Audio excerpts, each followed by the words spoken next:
中间，我们已经进到我们必须要思考我们自己的责任的问题。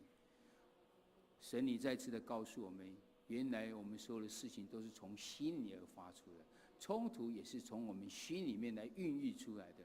因为我们有为了自己的私意，我们开始想要，就进到我真的是值得配得的，说我一定要，我既然得不到，我就开始论断起别人来了。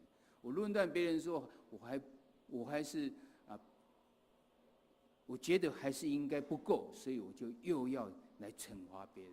主啊，你看到我们是这样子的软弱，所以你要我们透过冲突的时候，重新来回到我们自己的身上。我们看我们眼中的梁木嘛，我们的责任是在什么地方？神，其实你是用冲突来显露出我们的偶像，盼望我们都能够单单的来敬拜你，就将这偶像的崇拜能够除掉。求神来帮助祝福在我们身上。我们这时要同心用使徒信经再来一次的告白我们的信仰。我信上帝全能的父，创造天地的主。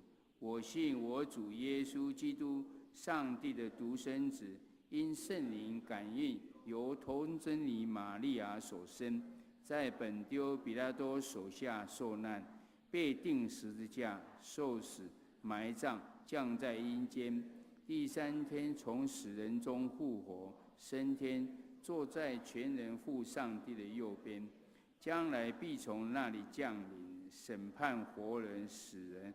我信圣灵，我信圣而公之教会，我信圣徒相通，我信罪得赦免，我信身体的复活，我信永生。阿们。